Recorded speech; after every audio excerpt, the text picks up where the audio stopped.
আসসালামু আলাইকুম ওয়া রাহমাতুল্লাহি ওয়া বারাকাতুহু। প্রিয় দর্শকবৃন্দ, আপনাদের একটি প্রশ্ন রয়েছে, নামাজ না পড়লে কি সত্যি কি সে কাফের হয়ে যায়? এই প্রশ্নের উত্তর আজকে আপনাদের সামনে উপস্থাপনা করা হবে খুবই সংক্ষিপ্তভাবে। হাদিসে আল্লাহ রাসূল সাল্লাল্লাহু আলাইহি ওয়াসাল্লাম বলেছেন, যেমন হযরত বুরাইদা রাদিয়াল্লাহু তাআলা থেকে বর্ণিত যে ক্বালা রাসূলুল্লাহ সাল্লাল্লাহু আলাইহি ওয়াসাল্লাম আল আহাদুল লাযী বাইনানা ওয়া বাইনাহুম তারকুস সালাহ। যে হযরত বুরাইদা রাদিয়াল্লাহু তাআলা থেকে বর্ণিত আল্লাহ রাসূল সাল্লাল্লাহু আলাইহি ওয়াসাল্লাম বলেছেন, আমাদের এবং তাদের মধ্যে পার্থক্য হলো, অর্থাৎ কুফর যারা কাফের আর মুসলিমদের মধ্যে পার্থক্য নামাজকে পরিত্যাগ করা। অর্থাৎ তারা নামাজের যে আদায় করার যে অঙ্গীকার, সেই নামাজটা তারা আদায় করে না। সুতরাং ফামান তারাকাহা ফাকাদ কাফারা, সুতরাং যে ব্যক্তি নামাজকে ত্যাগ করে সে কুফরি করে অথবা কাফের হয়ে যায়। এছাড়া হাদিসে এসেছে হযরত জাবের রাদিয়াল্লাহু তাআলা থেকে বর্ণিত যে রাসূল করিম সাল্লাল্লাহু আলাইহি ওয়াসাল্লাম বলেছেন, বাইনাল আবদি ওয়া বাইনাল কুফরি তারকুস সালাহ। একজন মুমিন বান্দা এবং কাফেরের মধ্যে পার্থক্য হলো নামাজকে পরিত্যাগ করা। একজন মুমিন বান্দা, আল্লাহ তাআলার বান্দা, কখনোই সে নামাজকে পরিত্যাগ করতে পারে না, কিন্তু যে কাফের সে নামাজ পরিত্যাগ করে, সে ইসলাম ধর্মের কোনো বিষয়ে আমল করে না। নামাজের গুরুত্ব সম্পর্কে আরো হাদিসে এসেছে, আল্লাহ রাসূল সাল্লাল্লাহু আলাইহি ওয়াসাল্লাম, অনেক হাদিস এসেছে, কয়েকটি হাদিস আল্লাহ রাসূল সাল্লাল্লাহু আলাইহি ওয়াসাল্লাম, যেমন হযরত আবু দারদা হতে বর্ণিত। এখানে তিনটি বিষয় রয়েছে। প্রথমে আল্লাহ রাসূল বলেছেন, আল্লাহ তুশরিক বিল্লাহি শাইয়ান, তুমি আল্লাহর সাথে কাউকে শরীক করো না। যদি তোমাকে টুকরো টুকরো করে কেটে ফেলা হয় বা আগুনে জ্বালিয়ে দেওয়া হয়, এখানে শিরক করতে নিষেধ করা হয়েছে। তিনি বলেন যে আমাকে এটা উপদেশ করা হয়েছিল তিনটি বিষয়। একটা হলো আল্লাহর সাথে কাউকে শিরক করো না, যদি তাকে টুকরো টুকরো করে কেটে ফেলা হয়, আগুনে পোড়ানো হয়, তবুও তুমি শিরক করো না। দ্বিতীয়ত যে কথা বলা হয়েছে দ্বিতীয় বাক্যই, অর্থাৎ ওয়ালা তাতরুক সলাতান মাকতুবাতান মুতাআম্মিদান। মুতাআম্মিদান শব্দের আবেদন ইচ্ছাকৃতভাবে, ইচ্ছা সত্ত্বে আমাদের সময় রয়েছে, সবকিছু রয়েছে, কিন্তু ইচ্ছাকৃতভাবে নামাজকে ছেড়ে দিয়েছি।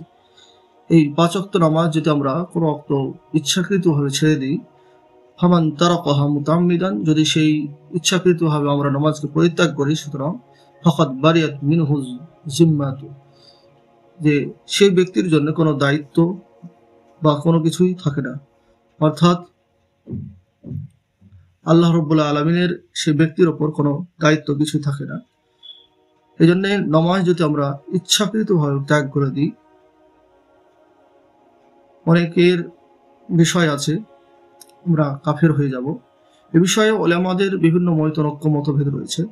যেমন কোনো ব্যক্তি যদি সময় আছে, সব আছে, নামাজকে অস্বীকার করলো, নামাজ পড়ল না, এই ক্ষেত্রে ইমাম আহমদ বিন হাম্বল এবং অন্যান্য উলামাদের নিকটে সে কাফের হয়ে যায়, সে ইসলাম থেকে বহিষ্কার হয়ে যায়। কিন্তু ইমাম শাফি রহমতুল্লাহ আলাইহির মতে সে যদি নামাজকে অস্বীকার করে, সে তা কুফরি করলো, ফাসিক হলো, গুনাহগার হলো। কিন্তু সে যদি তওবা করে এবং তওবা করে যদি ফিরে আসে এবং সে নামাজ ত্যাগ করেছে, তার জন্য সে যদি আল্লাহর কাছে মাপ চায় এবং তাকে ক্ষমা করে দেওয়া হবে এবং তখন সে কাফের হবে না। তবে যদি সে তওবা করলো না, বরং নামাজকে ত্যাগ করে দিল, তাকে হত্যা করার কথা বলা হয়েছে। এছাড়া আমাদের ইমাম আবু হানিফা রহমতুল্লাহ আলাইহির মতে কোনো একজন ব্যক্তি যদি স্বইচ্ছায় নামাজকে ত্যাগ করলো, পড়লো না, তাহলে তাকে কাফের বলা যাবে না, বরং তাকে শাস্তি দিতে হবে, বরং তাকে জেলে ঢুকিয়ে দিতে হবে এবং সেখানে তাকে যতদিন নামাজ পড়বে না সেখানে সে থাকবে এবং সেখানে সে মৃত্যুবরণ করবে। এটা নামাজের কঠোরতা করার জন্য এটা বলা হয়েছে। এই জন্য পবিত্র কোরআনে আল্লাহ রাব্বুল আলামিন বলেছেন সূরা তাওবা আয়াত নম্বর 11-তে, ফাইন তাবু ওয়া আকামুস সালাহ ওয়া আতাউজ যাকাত ফা ইখওয়ানুকুম ফিদ্দিন, তওবা করে এবং তওবা করে নামাজ কায়েম করে, যাকাত প্রদান করে, তবে তারা তোমাদের দিনের মধ্যে, অর্থাৎ তোমাদের ভাই এবং তোমাদের দিন ও ভাই হিসেবে গণ্য হবে। ফাইখানুকুম, তোমাদের ভাই হিসাবে, অর্থাৎ ফিদ্দিন, দিনের মধ্যে।